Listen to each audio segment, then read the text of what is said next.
Hello, thank you.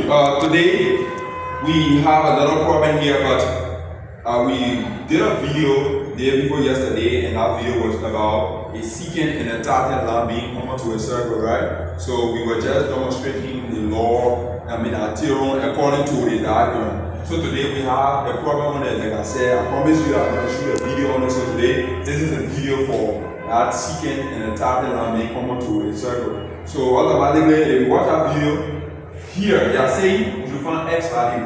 If you watch that video, from T to Q is the tangent. So we say the square of the tangent line is equal to the product of the secant line. So from T to Q, T to Q intercept the circle at T to create the tangent. So tangent is a line that touches the circle to one end, and secant touches the circle to two, intercept the circle to two places or two ends.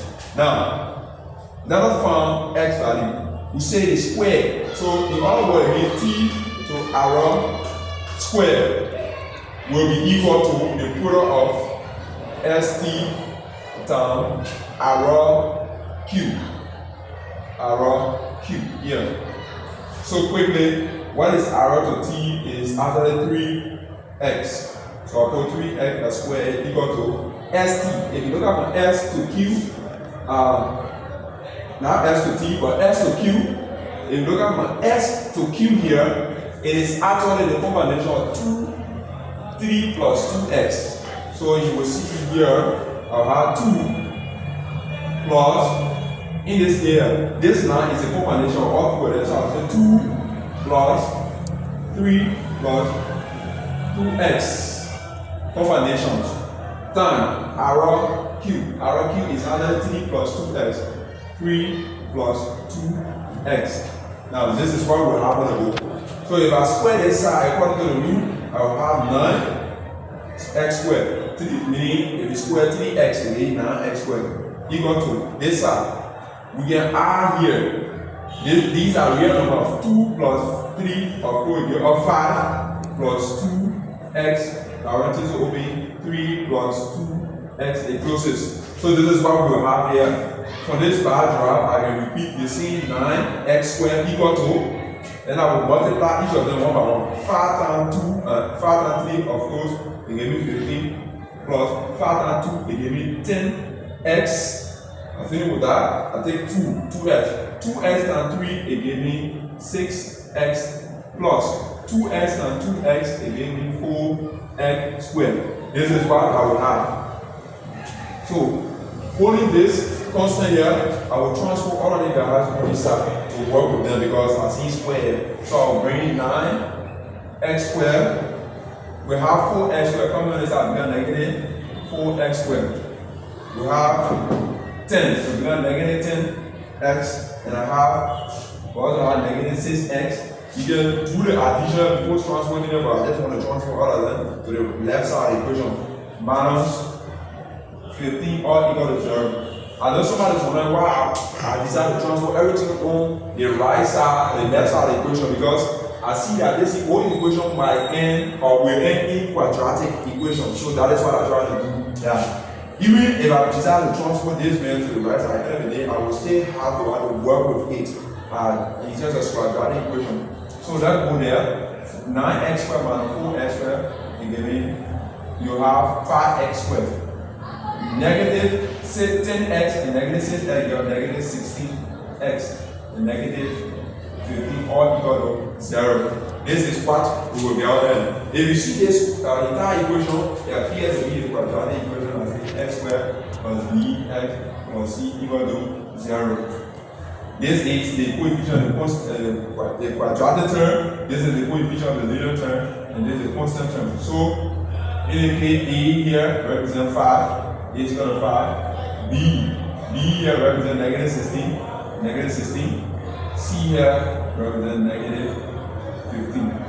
So when we have this, we can use the quadratic equation to say x. How do we find x? We say x is equal to minus plus the root of b squared minus 4ac all divided by 2a. This is how the problem is going to take shape. To find x will not equal to negative. What is b? B is negative 16. Put negative 16 the closest plus or minus the root of, I will also square the negative 16 minus 4. What is A? A is equal to 5. See, A is equal to 5. I put 5 here. What is C? C is equal to negative 15. I put negative 15 closest. All divided by 2A. 2 is A is equal to 5. So I put 5 here. This is what I will have for this expression.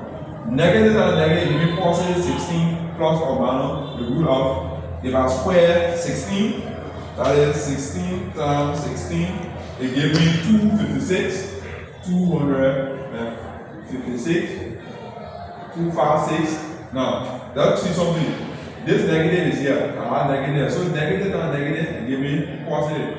4 times 5 times 15. So I'm going to say 4 times 5 times 15.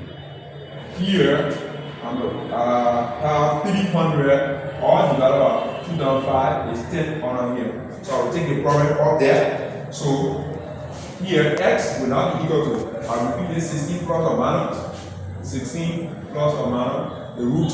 Then I add here, if I add 300 to 256, 256, it will give me 2, and give me 556, all divided by 10. Now I will find the square root, I will repeat this, I find the square root of 556. So when I take the square root of 556, it's not a perfect square, it gives me 23.579. I take, there are all digits there, so I decided to take 3 digits after the decimal point, and then all divided by 10.